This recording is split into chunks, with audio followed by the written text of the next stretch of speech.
knows, I've even been sitting there for a little bit. You guys need to get up and shake around a little bit to get your blood flowing again so you can lock in here for about an hour. I've got a lot of stuff that you can take with you. I've given this presentation like 4 or 5 times, and I promise you I've probably sent it to about 1,000 to 1,500 people. It's going to be a lot of videos, a lot of competition games you can play in your practices to break up the monotony of baseball. Little background for me, I was you. I coached in high school for 17 years. I started as a freshman coach. I was a GA in college. I coached for 2 years in college, then went to high school. Started as a freshman coach. Went all the way up to the head coach, been 17 years doing it. All of this stuff that I have, some of it we built and created. A lot of it we steal just like everything else and make it our own. Okay, so we're going to get rolling. You got to click for me. All right, so catch play. Man, the first thing you have to understand,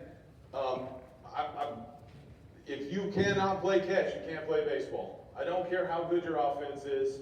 I've been to 4 World Series, National Championship, runner-up, 2 state championships, and I promise you, the story is the same for every team.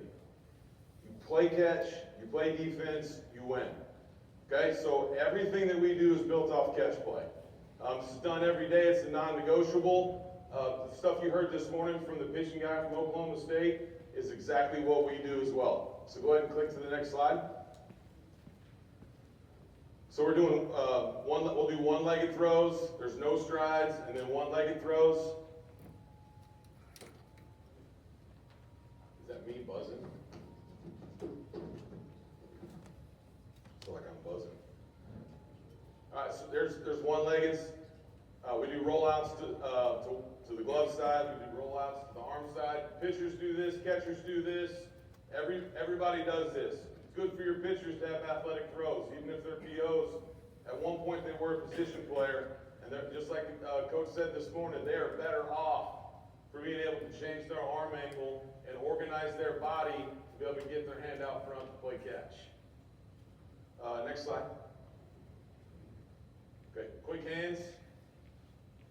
Oh, actually, I missed one on the other one. The other one's just, you're dropping back just like a quarterback, 3 steps, 2 shuffles forward, working on following your throw. Your partner at that time is working on relays, so he's watching the ball come, and he's turning sideways and making sure he's catching that ball over his right shoulder and moving his feet just like he was doing a relay. And guys, we literally do this every day. Okay, our pitchers do this at the end after they've warmed up, and our position players, this is what they start with. Next slide. Competitive catch play. Man, like he said this morning, we want guys throwing to targets. If they're not throwing to targets, then there is no purpose to the catch in which they are playing. Okay? I like this idea of the target on the chest. We just move our glove from one hip to the other hip to the chest. We have point games, the head's worth 3, chest is worth 2, waist is worth 1. There's all kinds of stuff you can do to make catch play more than just throwing the baseball. So some of these drills we're about to get into, this is just a list of them. We're going to get into all of them, so we'll just jump right into it. Next slide. All right, 4 corners. Okay, so you're going to divide your team up and put them on all 4 bases. Okay, doesn't matter what position they're at. Everybody's going to do the same thing. Okay, this is about footwork. This is about catching the ball over your right side and behind your right eye, keeping your right eye behind the baseball. And the proper footwork is taking your right foot to the baseball. It's right-left throw. Okay, and it's just a game we came up with. This literally takes 5 minutes of your practice. We open every practice with this. And there was actually a fall, and I'll talk about the off-season later, where we were trying to do some skill acquisition, and we couldn't play catch to save our life. So we literally did 4 corners for 6 weeks, an hour every day. And I told them we're not moving on until we can play catch. There is no reason for us to field the ground ball if we can't throw the ground ball. And there's 0 reason for us to hit if we're going to give up 20, because we can't play freaking catch. And then once they started to realize I wasn't kidding, they bought in. Okay, and that team ended up going to play for a state championship with 0 college baseball players, because we fielded at 987. unbelievable. If you put it in play, we caught it.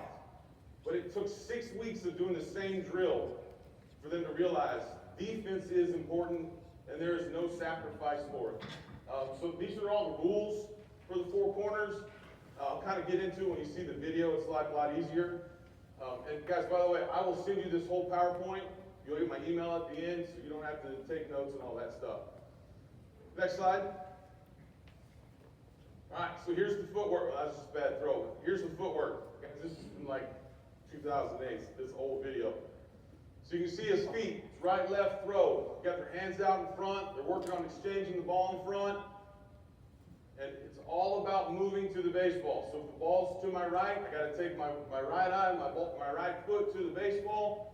This is just the skill. I'll show you the game here in a second.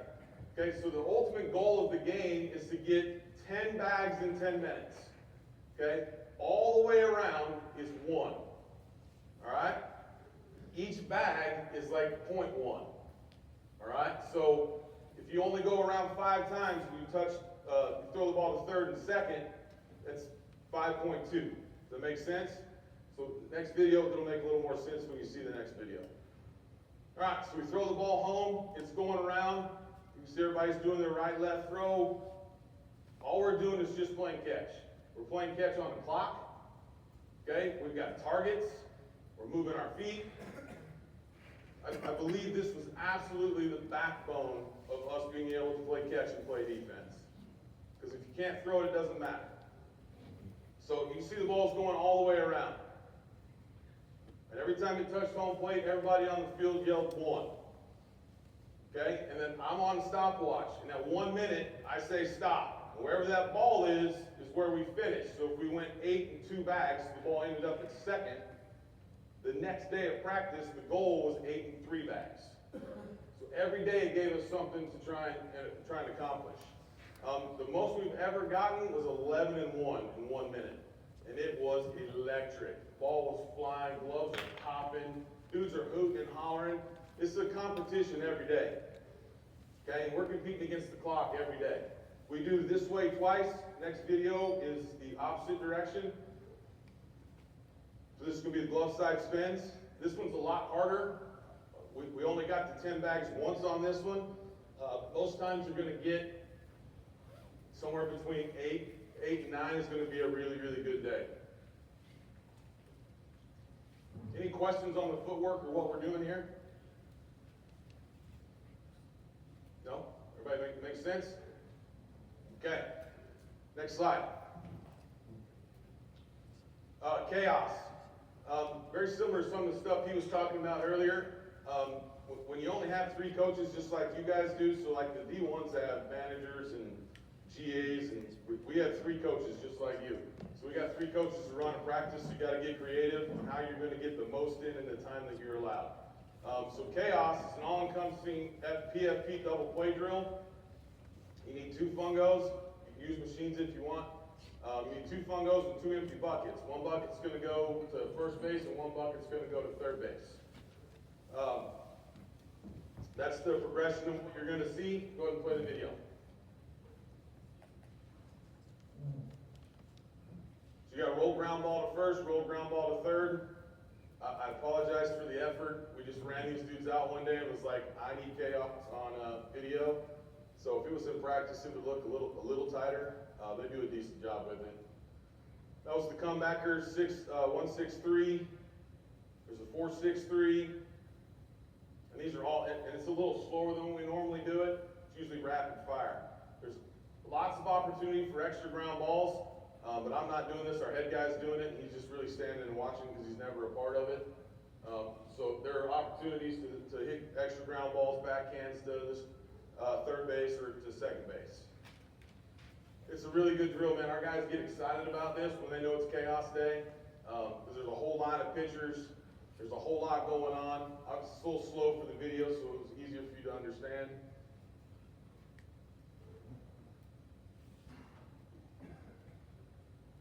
All right, next video.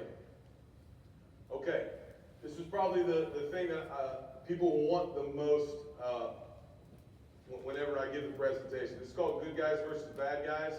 If you want to play catch, at a high level, you want to play defense at a high level, you're going to love this freaking game. All right, so basically what this is, you put a ground ball into play, runner takes off, okay, he's got to break down, look right, and just like the ball was overthrown, and then he's going to run all the way around the bases, okay?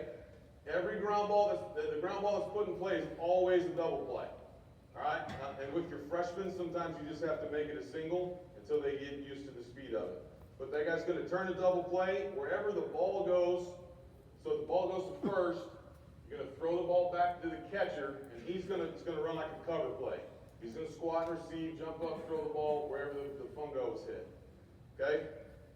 And then as soon as that's done, the ball is returned back to the catcher, and then we go around the horn.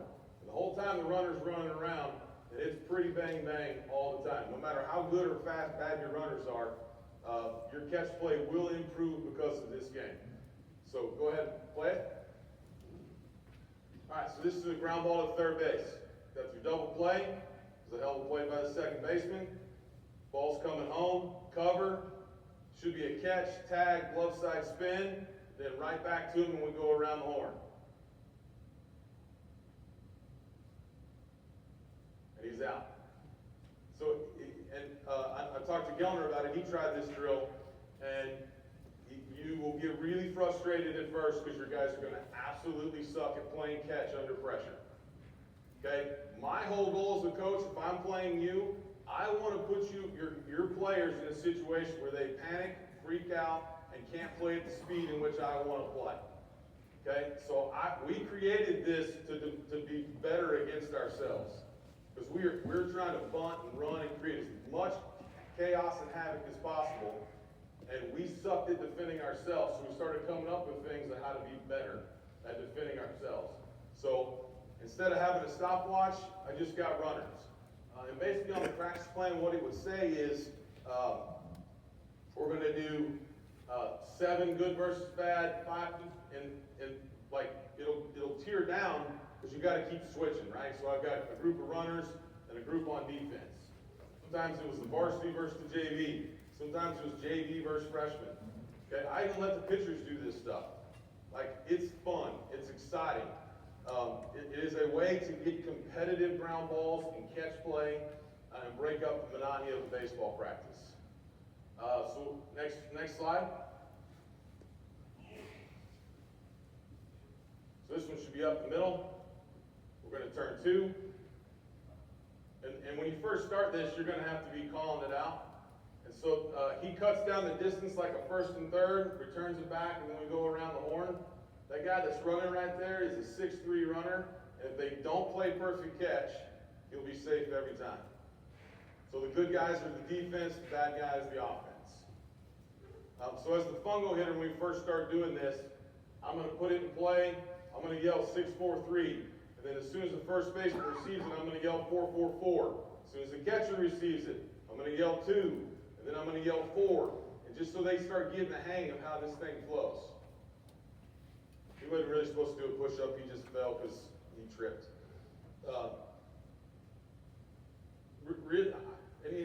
Any questions about this? I'm trying not to fly through it. Does it make sense? Anybody just nod their head if they're listening? Okay, there we go. All right. We need like get 2 claps and a Ric Flair to get you guys involved, or what? No, we can do that. Let's go. 2 claps and a Ric Flair. You with me? Oh, shit, come on.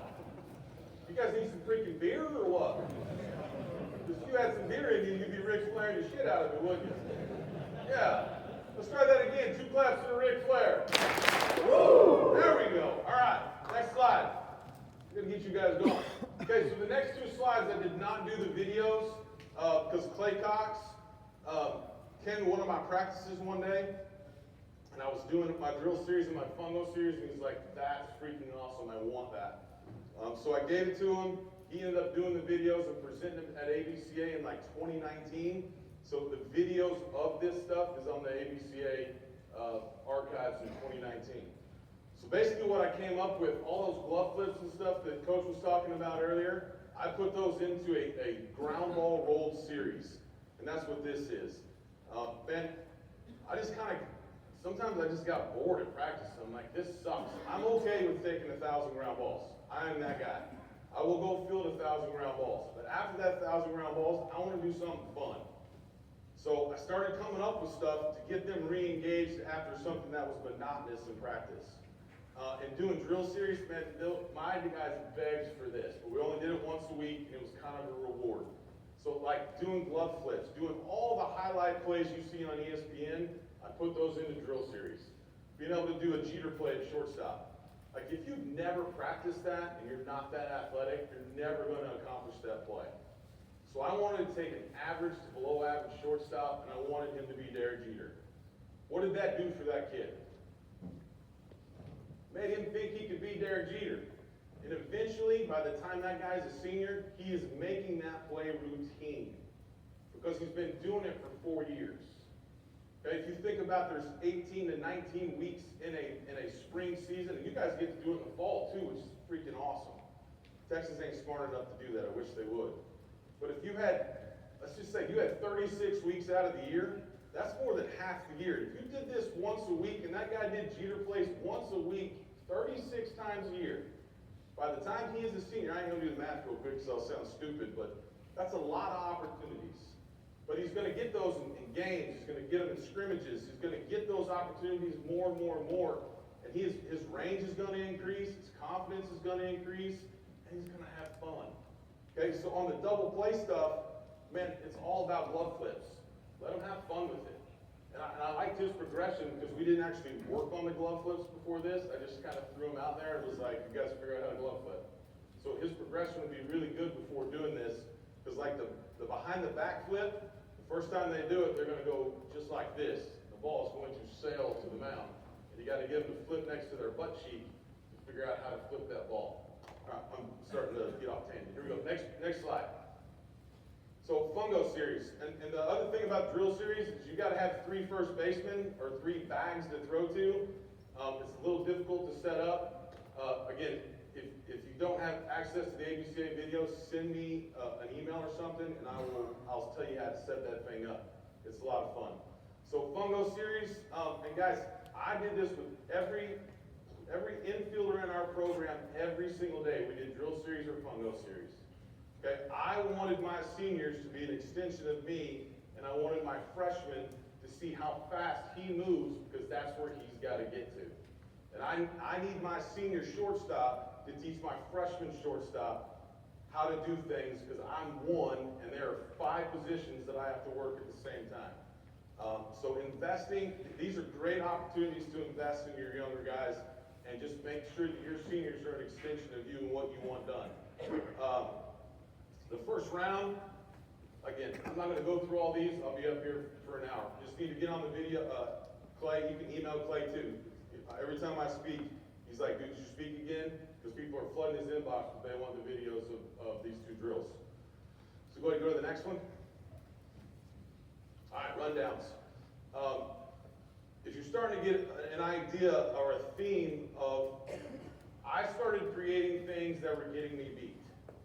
And if I lose a game because of a rundown, which is a very simple thing to do, in my opinion, if we lose a game because of a rundown, it ain't the kid's fault.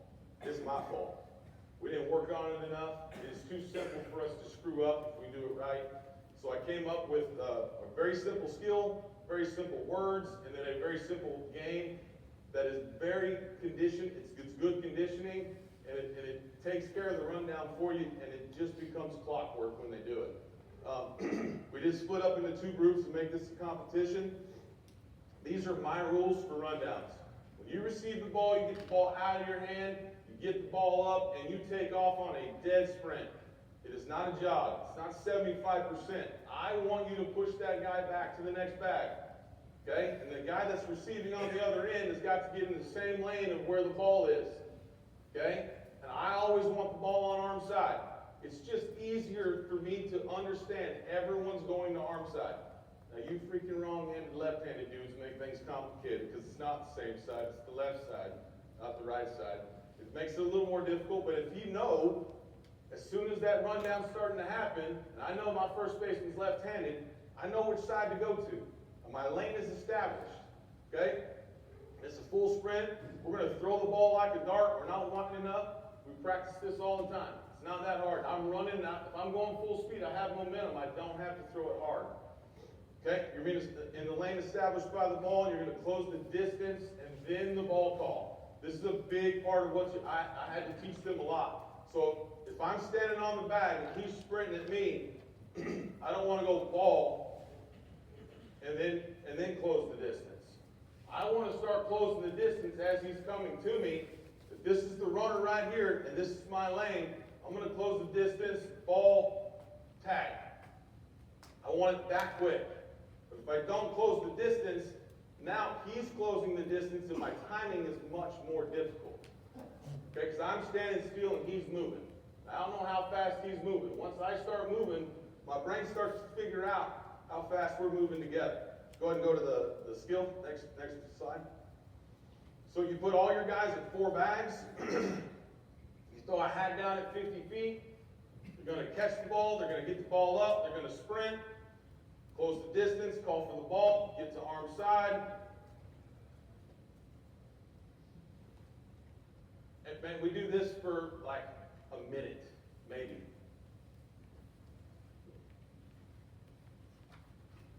It's all it takes. Make sure that you're setting your standard expectation before you start it. We're going to do this for 1 minute. Make sure you sprint. I want to close the distance, ball call, all those things. Then we'll go up to the game. Next slide. So the rundown game. Guys, we did this with Pitt, and every player in the program does this because everyone's going to be a part of the rundown. So you got equal lines in all the bases. Then you're going to split your team up into 2, runners and defenders. Okay? You got your runners at first, you got your runners at third. Okay, when I throw the ball to the first baseman to get that first rundown going, the runner at third is not moving until the runner at first is out or safe. And this is all on the clock. Okay? If you go 2 minutes, your dudes are going to be gassed. They're going to run a ton. And that's okay. We didn't condition. Our practice was, everything we did was fast. As you see me keep going, everything we did in practice was running. We did base running the first 10 minutes, and everything else was about being fast. So we didn't ever condition because of all the running they did during practice. It's probably just easier to go to the slide and I'll explain it. Go to the video. So the ball started at first base. I cut the video off a little bit early. But the other thing this thing does is it teaches your guys to be able to cut the runner off from where he wants to go. So you see the ball call, close the distance, ball call, and a tag. And you'll be able to get those guys to where they cut guys off. Because most guys, when they get into rundown situations, they want to run right at the runner. And you got to teach them to run where you want to stop them from going. So we cut them off from where they want to go. So this goes on for 1 minute. So if you throw the ball away, the runners keep going.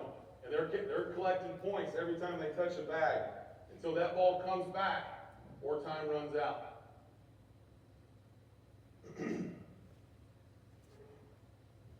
so the main rule that I had in this game was for the runner to never go to the ground because we had dudes, going to the ground. My starting shortstop's ACL blown out because he dropped to the ground and we ran into him. So it's about getting in the footwork. You'll be amazed how many more rundowns you will win because your runners are trying to beat it and get creative. Does that make sense? Any questions about that game? It's really, really beneficial, man. We do this at Angelo State too. It is really beneficial to be great at rundowns. Okay, and ultimately, how many throws do you want in a rundown? None. None is the answer. I want none. If I have to throw the baseball, I got a chance to throw the ball away. I got a chance to hit you with it. I want no throws. At worst, 1. At worst, 1. If I do what I'm supposed to do and get the ball out and I chase you down, I should be able to put that ball in the glove and tag you because you're going to be dancing back and forth. Very rarely does a guy just turn and run right back to his bag, does he? No? So, at ASU, we put in high school, I wouldn't have done this, but I'm going to do it now. We put in 1 pump fake. You get 1 pump fake. So the 1 pump fake gets him to stop his feet, and then I get to tag him. Okay? Let's move on. Next slide. Showtime. All right. I was a head coach, and the vein of my existence was freaking in and out. I absolutely hated watching in and out. I thought it set awful tones for us all the time. It was embarrassing at times for us to take in and out. So about halfway through the season, I called my assistants in, and I was like, I'm going to start disappearing during in and out, or we're doing something different. Because all I want to do is break my freaking clipboard, because all we're doing is throwing balls away. Like, and there's no energy. It's not very exciting. I just don't want it to be something that we do. And so we sat down and put our head together, and we changed the in and out to showtime. I want prime time, in the lights, showtime. I want hooping and hollering. I want excitement. I want you throwing the ball 100 across the diamond, even if you throw 70 poo. I don't care. I want you freaking letting it eat, and I want gloves popping and dudes flying around. I want it moving. I want it exciting. Because I wanted it to be an intimidator. I didn't want the other team in the dugout to have one thing, man, this guy can't play catch. But you've been to that game when you show up and you see dudes throwing freaking BBs across the diamond, and they're excited, the gloves are popping. What's the first thing you thought when you were in that other dugout? Oh shit, these guys are really freaking good. Am I wrong? That was us, after we started doing this. So we started making it a competition during practice. Split them into two groups. Let them run their freaking mouths. Let them talk, as long as it's clean. And keep mamas out of it, so that way ain't nobody throwing any fists. But they can go up and down the foul lines. They can talk as much as they want. They can say the wrong bag. Okay? And as soon as there was a mistake made, they had to get off the field. And they had to be off in 10 seconds. Next group had to be on in 10 seconds, or they lost their opportunity to win. So you just keep going through your routine until somebody finishes. First team that finishes, that's your winner. But I cannot tell you, after about 3 years of us calling this showtime, they started coming out. They didn't want the coaches out there. They started breaking out the stuff that was all about defense, like salty ass D, or we're bad MF and D. Like I didn't encourage it, and Mama didn't like it, but they believed that showtime mattered. Okay, and I promise you, for about 4 or 5 years, we won games before they started because of how we played catch and showtime. Okay, you just got to get them to change their mindset that that's not just a warm-up. That's not what we're doing. We're going to showcase our talent. We're going to intimidate the other dugout. I want them to fear us before the game even started. Next slide. Point game. So I picked this up at Angelo from our assistant who was at Iowa Western. I'm going to read through this. I'm going to have to come down here to read it. That's a lot of rules. Okay, so you're going to split your team into two different teams. And you're going to try and have 8 versus 8 or 9 versus 9. It doesn't really matter. But you're going to split them into two different groups. You got one that's, you're going to need a full defense. Okay, you're going to split your team in half, your hitting team in half. Half will run for each situation, and half will hit. You'll see the situations in a minute. Then the offense will switch once they've done all the situations. Then the runners will hit. That's self-explanatory. Defense stays for both halves hitting. Once both halves hit through each situation, then the whole team switches. You get one swing per situation. Every swing is live for hitter and the runner. Each ball hit off the L screen is played to the comebacker, and they play the situation. So we actually had a pitcher standing behind the L screen or behind the machine. Next slide. So this is how you score in point game. I went through that really fast. Did it make sense? You got a defense. You got 9 hitters or 8 hitters. Half are running, half are hitting. And just the runners, all they're doing for that half is running. The hitters are only live for that one swing. And then they go back and they'll hit again. So this is how you score. Each base touched safely is by the hitter or runner is 1 point. So if you had a runner on first, there's a double into right center. The runner scores on the play. Runner gets the team 3 points because he touched second, third, and home. The hitter gets 2 points because he touched first and second. So for that swing, that team got 5 points. The team on D is trying to turn as many double plays on every play. And so as the runners, you don't ever want to run into the double play, but you are pushing the envelope. You're trying to make doubles, triples, and singles doubles, you're trying to find every inch to get an extra point. So it is a really fast-paced game, and your defense has to know where to throw the baseball. And they really have to communicate and make sure that they are where they're supposed to be. There's no penalty for being thrown out by 30 feet, so keep running. Once the defense has secured the ball on the infield, nothing else can happen, so the play is done. As a coach, use your common sense and judgment on killing plays. Next slide. There we go. So this is how we set this up for this day. So the first situation is man on first. Okay, and you can do this a lot of ways. And some days we change it up when it comes to situational baseball. There's a man on first, and this is the second half of the deal. They can start dropping bunts down just because they know they're only 6 runs behind. So if they drop a bunt down, and that guy gets to second, now they're 5 runs. So they got to start thinking the game a little bit. But this is how you score it. Every time they hit a double play, into a double play, it's -5 points. So sometimes you have utter butt kickings, and it's like 110 to -10 because dudes can't stop hitting ground balls to the shortstop. Does all that make sense? Next slide. All right. 80-foot butt scrimmages and 80-foot BP scrimmages. Probably not the first time you've heard this, but I will tell you, man, we started doing this about 20 years ago, and the bottom line is people stopped bunting against us because they couldn't get safe.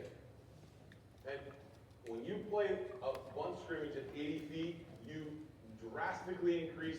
So if a guy's 4 seconds down to first base at 90 feet, he's like a 3-3 at 80 feet. It's flying. So you have to be able to play really fast. And you'd be surprised how good they get at organizing their body to get slow rollers way better than if you're just practicing. So even if you just put first base at 80 feet, it's worth it. And the rest of them are at 90. Okay, but your defense, when you're doing the bunt scrimmage, the defense has to be, they can't be in the grass. Everybody knows they're bunting, but I want them at 90 feet and they got to come running to make plays. You can get creative with your bunts. We had left-handers start push bunting to shortstop, and I don't know why we don't do that more. Because the third baseman comes crashing, the first baseman's going to first base, there's a massive hole there, and sometimes it's a double, because there's nobody there to field the ground balls. I don't know why in baseball we don't do it. I'm not going to be the guy that tries it. If you guys do it, let me know.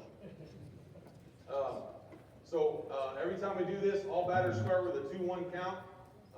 Infield can't leave the dirt until the batter squares. We did 3 inning. Every time we did bunt scrimmage, we did 3 inning games. And they go really fast, especially with a 2-1 count.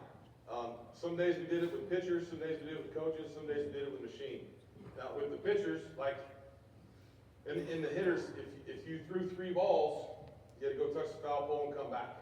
So if a ball is not executed, let me rephrase that. We started with a 2-1 count, pitcher threw 2 balls to begin, he's gone. Give me another pitcher.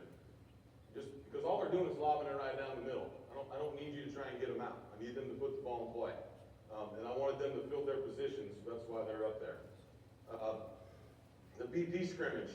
Actually, we started calling this thing NASCAR because of how fast it was at 80 feet. Like, it's insane how fast 80 feet changes the game.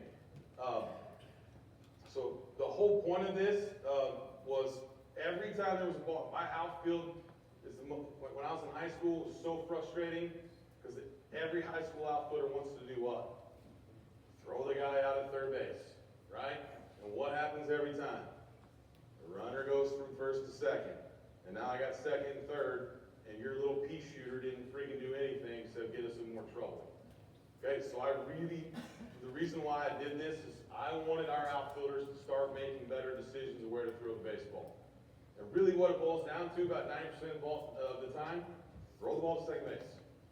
You're not throwing anybody out. I don't have the numbers, but the numbers are outrageously small of guys that are getting thrown out from an outfielder. So just keep us in the double play. Throw the ball to second base. He can have third. Because we're going to get a ground ball, and we're out. So every time there's a ball heading to the outfield, the runner's got to make it a double. And that forced us to really work on long hops to second base, our accuracy from the outfield, Made our outfielders take better angles to cut baseballs off. It did a lot of things that I didn't think would happen that we got out of this deal. And then any fly ball that a hitter hits, there are two things for us at Angelo State and when I was at Georgetown that are absolute deal breakers. The ball out of the air, unacceptable, and free bases, unacceptable. So we put in the rule, if you hit a ball, you put a ball in the air, it's minus a run. Just like the double play was -5, you get a minus a run in this one. The idea is to play fast and push the defense to make throws. You want to really put yourself in bad situations to learn how to make better decisions when the game is happening really fast. So when your kids progress, like when you go through the playoffs, I don't know how y'all's attendance is, but I assume the further you go in the playoffs, the more people show up, right? The louder it gets, the more cousins, aunts, and uncles show up. And everything starts to get really, really fast because you really stop focusing on what's important and you start seeing all that background noise. So if you can teach them how to play so fast in practice that they fail in the game, it's going to be like, this thing is a turtle right now. I see all of this before it happens because we've done it so much during practice, it just becomes reaction. Next slide. All right, scrimmage rules. And I'll talk about this a little more and when we get to the pitching stuff, but the 5 and 6 pitch scrimmages. When I got to Angelo State, we started our first week of scrimmages, and Coach was like, hey, we're doing 5 pitch scrimmages. I was like, what does that mean? He said, well, each pitcher versus batter, there's only 5 pitches thrown. And I was like, well, that's dumb. Why would you do that? And the whole idea behind it are 2 things. One, the mindset of our pitchers is I'm going to attack. If, as a batter, all I have to do is stand in there and compete, foul pitches off, don't chase, and I get to go to first base, and in our book, it's a single. Pitcher doesn't get a walk, he gets a hit against. The batter gets a single. We're literally just competing, okay? And so the first weekend we do 5 pitches, and as a pitching coach, it is probably the most frustrating thing in the world. And after the first time we did it, I was furious. I wanted to destroy everything because there were so many pitches that got to first base. And then the next weekend we went to 6 pitches, and which is like you get to a 3-2 count, and I got an extra one. And it absolutely opened my eyes because our dudes were just mowing through the hitters. It absolutely changed their mindset of how to get guys out. And our batters, and a little history of our program, basically every year I've been there since my 6th year, we're top 10 in just about every offensive category, but the most important ones, OBP, walks, hit by pitches, and bunts. We're in the top 10 every year in that. And then on the mound, we're in the top 10 in the least amount of walks, strikeouts, least amount of hit by pitch. We don't give up free bases, but we take every free base you give us.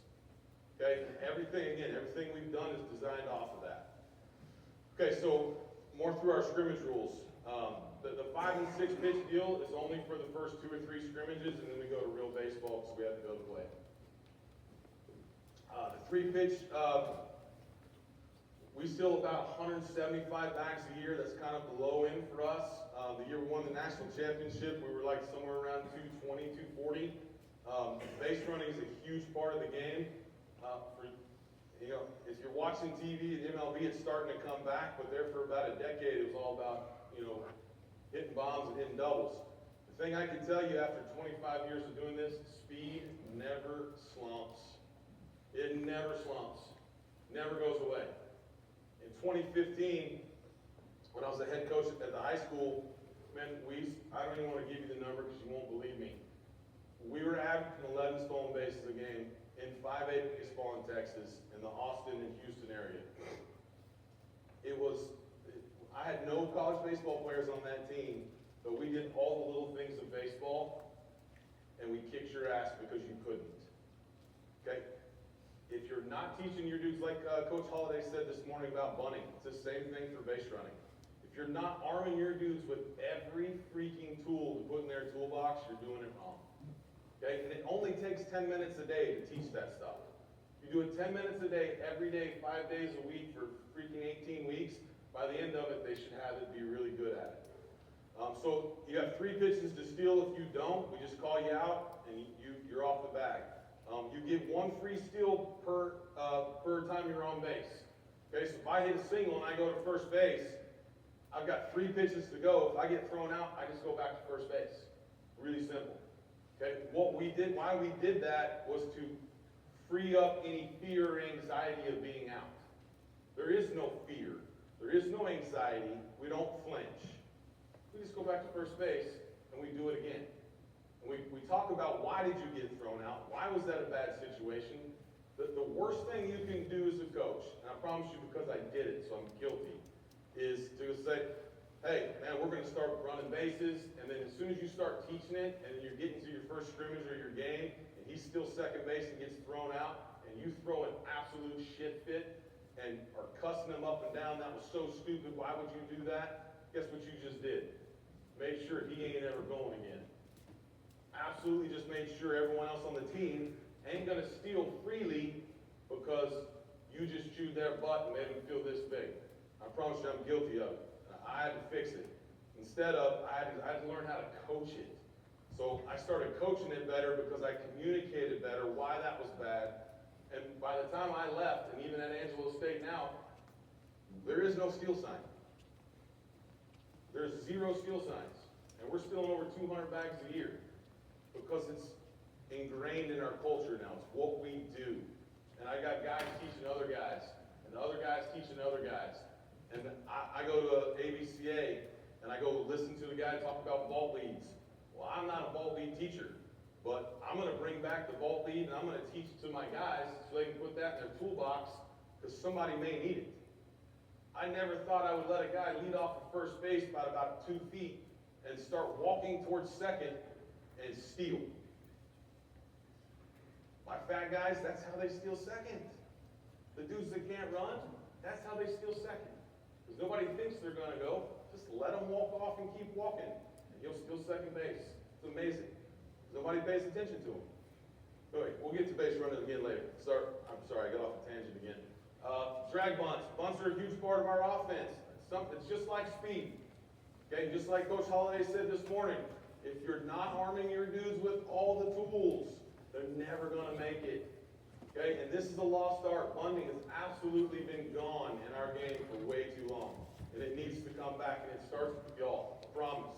Okay, so drag bunts, if you get it down and the first or third baseman fields it, and we're encouraging them to do this, so we're going to reward them by letting them come back and have it at bat.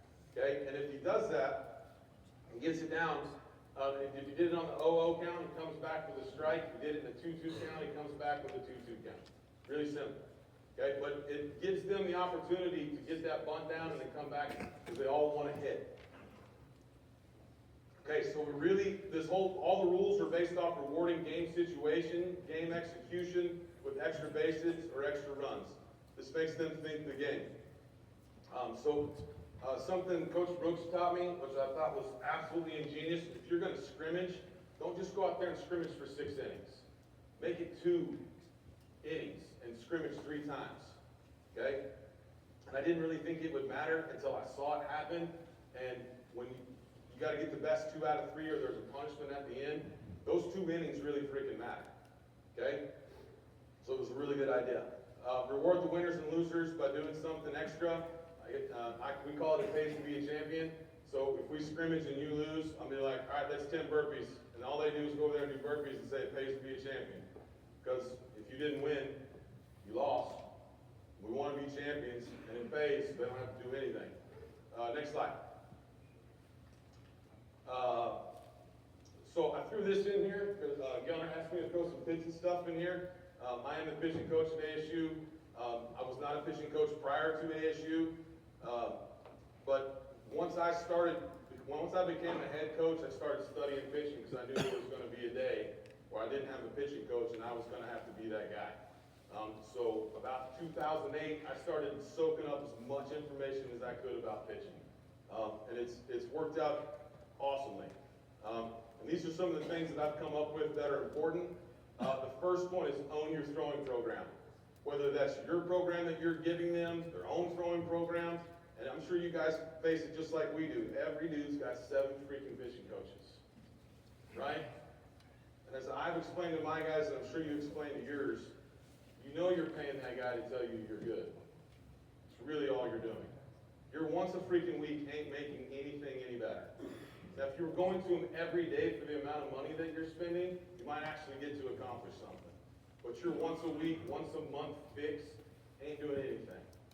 Okay? So, whoever's giving them that throwing program, I want to make sure that I'm on the same page with that guy. Even if I think his pitching coach is, I'll give you an example. 2 years ago, we had a bullpen arm, and I did not know this until halfway through the season, but he did one of those remote training deals. And he kept coming out with these ideas of how to fix himself. And I'm like, dude, stop watching YouTube. It's not you, right? You're not going to be that guy. And he was like, oh, coach, I'm going to tell you, I'm using this off-site whatever guy. And I'm like, that makes a lot of sense because you're working on 3 things. He's telling you 3 things I'm telling you, and you're working on nothing. And that's why you make no progress whatsoever. So why don't we do this? You tell that guy to call me. Let's get on the same page, and let's figure out how to work on 3 things we agree you need to fix. And then we started taking off. And here's the shit part of that story. He's now at the University of Houston because he got really good. He's throwing 94 to 98 with a sinker and a banger. So hopefully he doesn't suck for Houston. Or maybe I do. I don't know. Probably the most important thing that we stress is number 2, on or out in 3 pitches. We do not care which one. Think about that. On or out in 3 pitches. If that's my mindset, every time I take the freaking ball on the rubber, I just got to throw 3 pitches, this guy can get a hit. How much easier is it for me mentally to go execute a pitch? It's a mindset game changer. On or out in 3 pitches. Okay, and this is something we talk about in the pins. All these things that you hear me talking about, we just beat it in their head. Because we're going to change the way they think. We're going to get them to buy into how we do it because it works. Okay, and once they buy in, they freed themselves up, it made their life a whole lot easier. Rule 3, the ability to execute a minimum of 2 pitches in any count. Kind of like what Coach said this morning. I had guys that show up with 7 pitches. And I'm like, your cutter is your slider. Your split is your change. That's not 7 pitches. That's 4 really bad pitches. Let's just work on 2. Let's make 2 really good. Okay? And then you find out what he thinks his best pitch is, and let's go work on that best pitch. I'm not saying we're getting rid of those other ones. But again, you want to be a jack of all trades, master of none, or you want to be a master? You want to be a master, let's execute 2. Okay, and I don't really, in my world, I don't consider a changeup the 3rd pitch. The changeup is a pitch you have to have all the time. Okay, we know way too much more now about grips and seam shifts and all that crap that everyone should be able to throw a changeup. One way or another, you should be able to throw a changeup. So really the 2nd pitch is you've got to have an off speed. Okay, playing at the level that we have in the playoffs and in the 4 or 5 times we've been to the World Series, the difference between winning and losing at the end is a breaking ball. Everybody can hit 90 now, right? Everybody can hit 94 now. I don't care if you can throw 100. If you can throw 100 by about the 3rd time, the 3rd pitch, those hitters are going to make an adjustment and find a way. Okay, so it's really about the breaking ball. It's really what I'm talking about. Okay, great routine equals great success. I allow our guys to come in with their own routine, and I stress to them it's not my job to give you a routine, it's my job to enhance your routine. Okay, and I say that because they all have their pitching coaches, they had you. They should have figured out by the time they got to me what a great routine works for them. Okay, so then I'm going to take that routine, I'm going to say, hey, we need to add this piece and this piece.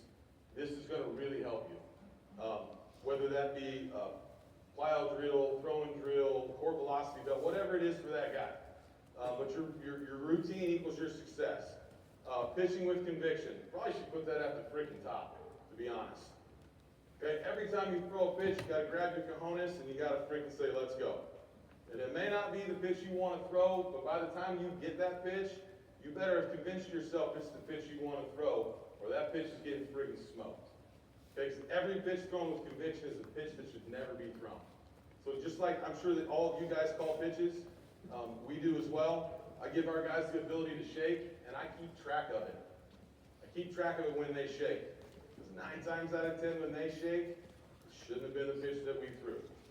And over time, I keep showing them, every time you shake, they're hitting 750 against you. I'm not saying you can't shake, I'm just saying you can't shake. Adjustability to the opponent and the mountain. Man, this is becoming such a big deal that I even have to put this on here. Because back in the day, every field we played on was just old and crap, right? There were no field crews, there was no turf fields. So if there was a hole on the right side of the rubber, it just went to the other side of the rubber.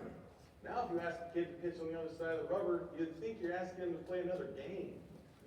Their adjustability and their inability to just adapt. They've lost that because they don't play in the backyard. They don't do all the things we did growing up as kids. So you have to add that adjustability into your practice plan. So I actually have days where you're opposite side of the rubber days. And they get so pissed about it. But when we go down to Kingsville in South Texas, and there's a 3-foot hole on one side, they look over and they're like, okay, you're not an idiot, now I get it. Okay, there's a reason for it. So add the adjustability and the variability into your program. They got to be able to adjust to weather. Something that we have to really teach, I didn't think we'd ever have to teach, but when the wind's blowing in, what mindset should I have? What changes? Throw it down the middle. Throw it down the middle. I'm not calling in or out. The wind's blowing in 40. It's 32 degrees. Daring them to hit it. Begging them to hit it because we go home sooner. Because they'll be out. Seriously. But we have to teach that kind of stuff. Wind's blowing out. What does that mean? Well, 2-seamer heavy today. Right? We want ground balls. Every pitch I miss is going to be off the ground before I miss up. Right? And you have to teach them those things because they don't know. And like they're trying to still go middle with their slider. I'm like, you're going to bounce that slider now. Right? So we're going to change from aiming at the mass to aiming at the chest. And now we're at the bottom of the zone. Okay? Just being able to have that adjustability and variability. The weight room and conditioning are separators. Just like Coach said this morning, they're absolute separators. It's the massive difference between 18 and 22. Well, now 26 with half the guys we got in college right now. Okay? They got 4 years advance on you with a college strength conditioning coach. They got 4 years of testosterone more than you. Okay? They got 4 years of everything more than you. So how do you catch up? You catch up when they're with you. And you instilling that this is the most important thing they can do for their future. Because it matters. Demand perfection of yourself on defense. There's probably 10 chances a year, right, for a pitcher to make a play. Probably a little more in high school because you guys will probably do a little more small balls than college guys do. But that 1 out of 10 that they throw away is always what? A game ender, isn't it? Always. Demand perfection of yourself. Make sure it's part of your practice plan. If you have just POs, send them on their own, give them some PFD drills, and make just the expectations and standards. We're going to be great. We're going to be great. You're going to go work on it so we can be great at it. And they'll meet the expectation. Consistency is everything. The first thing we tell every player that walks on campus, I don't care if you suck. I don't care if you're great. Just pick one and be it. Seriously, just be one of them. If you're going to be bad all the time. The worst thing as a coach is to have the player that goes, I suck, I'm great. Suck, I'm great. Why is that difficult for us? Because every time you want to put him in, what's he going to do? Suck. And every time he's not in, he's going to pinch hit, and he's going to be great, and like, that's the day I should have freaking played him. Just be consistent. I'd rather you just be in the middle and be average versus being great instead of having that guy that sucks. Consistency is the key to everything in our game. Everything. It's also the consistency, or it's also the most important thing for you as a coach. Be consistent. Be the same guy. Don't bring your garbage out to the field because you don't want them to bring their garbage. Consistency is everything. Be the same. good or bad, at least we know what we're getting, right? You all played for that bipolar head guy, right? I was a head guy, I was bipolar as hell. Dealing with parents, dealing with booster club, had to go to class, had football in the freaking morning, hadn't had time to do anything baseball, and I'm freaking pissed off and in a bad mood. And as soon as I walk out there, well, I took it with me. What happened in that practice that day? Awful. My fault. My fault. I was inconsistent. And it took me a while to learn that. 5 to 6 pitch scrimmages, man, it's just, I kind of went over it already. Try it. It's going to really piss you off and frustrate the hell out of you, and you will be better for it. Your pitchers will be better for it. Okay? It's all, again, on or out in 3. On or out in 3. Pound it, pound it, pound it, pound it. Just like Coach and I, is it Cologne? Cologne? Just call him Coach C. It's easier. The catching guy. We were talking earlier, and we were talking about the inconsistencies of, the younger guys these days. And I impress a lot. I'd rather have crappy stuff executed than a great stuff that's not executed. Right? So if I can take an average slider and I can execute it every time in the bottom corner of the zone, or I can take an 88-mile-an-hour slider and throw it down the middle, who's going to be more successful? It's not hard to figure out. Execution is key to pitching. Bottom line, I don't care about your stuff. Rephrase that. I do care about your stuff. It needs to be good. Okay? But I was a high school coach and understand you don't always have great stuff. So if you don't have great stuff, don't give up free bases. Let them put it in play. We're going to field 980 or better as a team. Like, it's all a part of what you want in your program.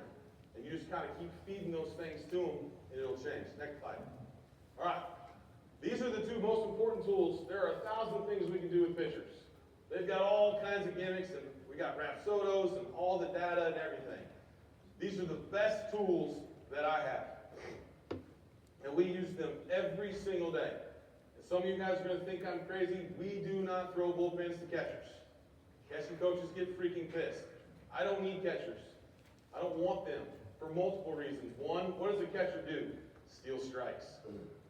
What else does he do? He makes pitches look better than they are. And he also lies to the pitcher because that's his job to make the pitcher feel good, right? You got that guy that goes, oh yeah, that was good. And I'm like, no, ball 1. No. But he's pointed like, yeah, hell yeah, good job. And so I ended up just kicking him out. You're not helping me. You know what that nine squares does right there? Never freaking lies. It never lies. It's a ball when it's outside the white line. And it's a strike when it's in it.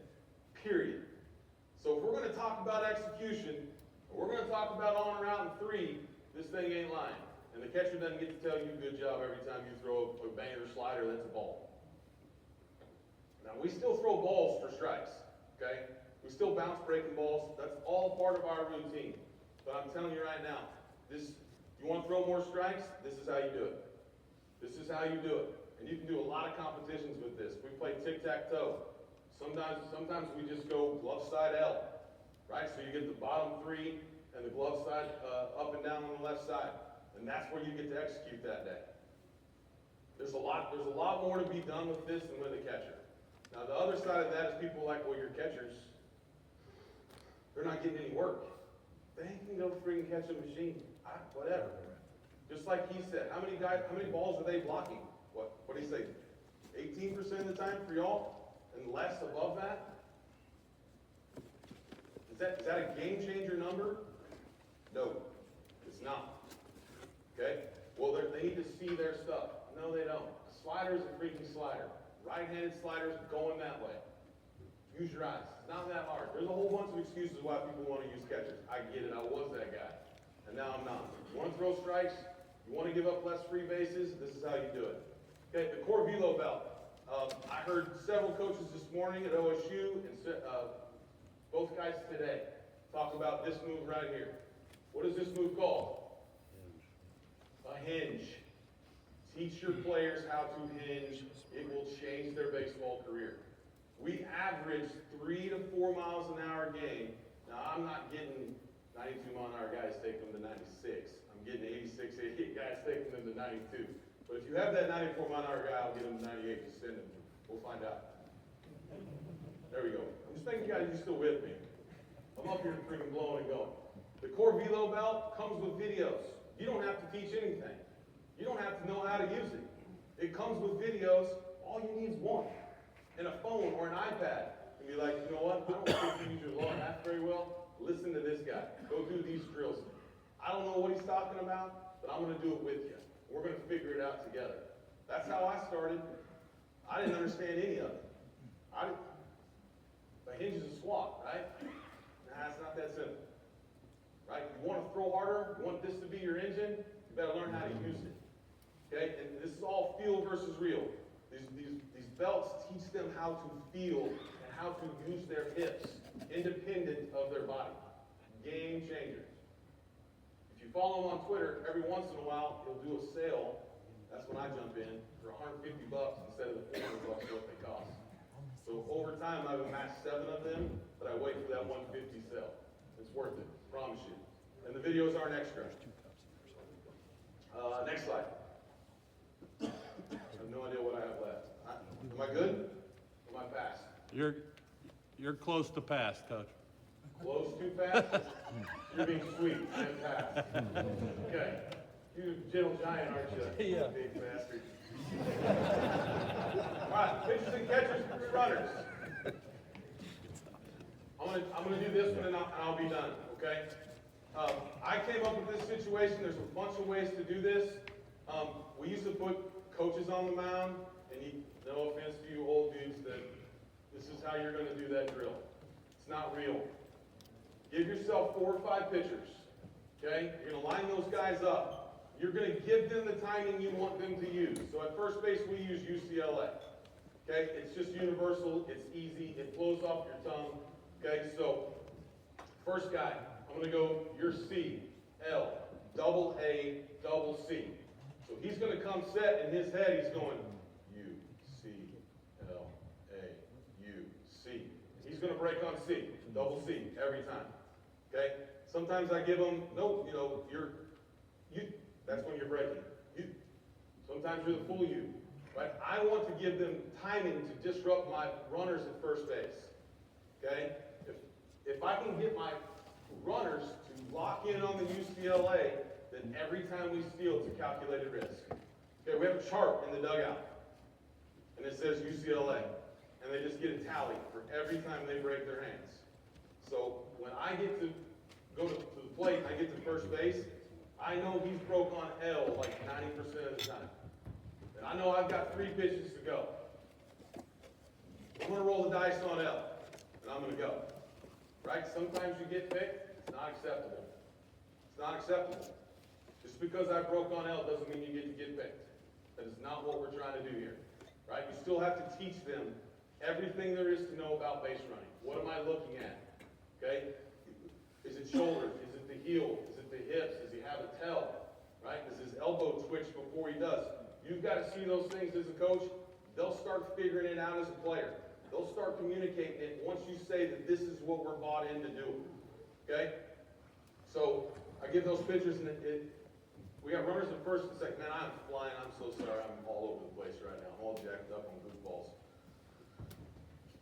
What we got runners at first, we got runners at second. Okay? And runners at first are live and are stealing second. Runners at second are ball in the dirt off the pitcher throwing. Okay? So the pitcher, I give him his timing. Okay, eventually we'll make second base live, so I give him 2 timings. I give him his L for UCLA, and I give him 2 slow looks, 2 fast looks, no look, 1 look, whatever I want to work on for him at second base.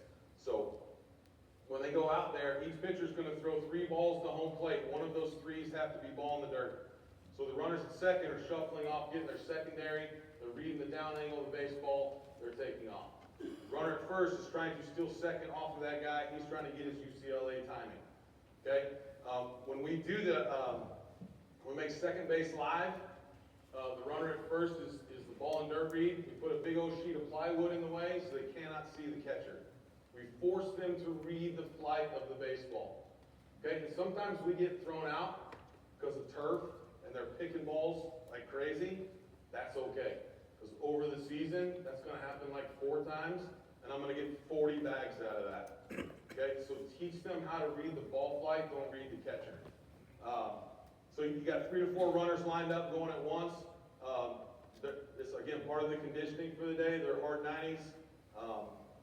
Runners have 3 pitches to go. So when you're doing this drill and you're not going to tell them what the pitchers are on.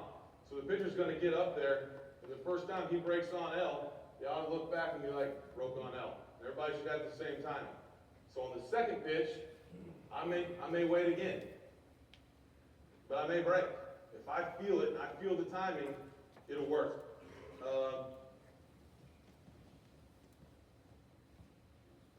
think we're good. Next one. Are we done? Keep going. Oh shoot, keep going. Dadgum. Sorry, man. Literally last thing. 50 bunts in 15 minutes. I created this because I wanted to be really great at bunting. Okay, and here's how this works. I'm going to go through this really fast. You got your turtles set up, put a machine, one of those little junior hack attacks. Everybody that's in the offense lines up by the turtle. Okay, before we start, I tell them I got cones out at 10 feet off the line. We're going to do 20 bunts to third base. We're going to do 20 push bunts, and you get 10 bunts to first. As soon as I say go, we start bunting. We're going to try and get all 20 to third base. Everybody, the whole lineup's going to do that. You get one shot. Foul ball, you're out. Next guy. Everybody's trying to drag bunt. We don't sack bunt. We're trying to be safe. So we're dragging to third.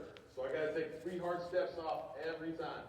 And we use the machine because it throws a strike every time. Otherwise, you'll be out there forever. Okay? Once they get their 20 to third, we go to the pushes. Everybody's doing their pushes. Once we get that, we go to third. Whenever they get to 50, I stop the clock. And that time is what I write down. It's on the next practice plan. So if it took us 14 minutes and 30 seconds to get 50 bunts down, we have to beat that the next day, or it pays to be a champion. Okay? Now, a lot of people were like, they don't take bunting seriously. Here's how you make bunting important or your base running important. Take away BP. Don't let them hit on the field. You'll be shocked how locked in they get when you say, if you suck at this and don't give me your effort today, you ain't hitting on the field. And the first time you take BP away, they're going to be like, whoo, boys, let's get good at bunting. I like my BP on the field. Promise you it'll be a game changer. Next slide, I think it's my email. There you go. You guys send me an email, I'll send you that PowerPoint. Hopefully I wasn't too all over the place today. I apologize for going over time. But I thank you, Yost, and all you guys for having me. It's been awesome. Thank you.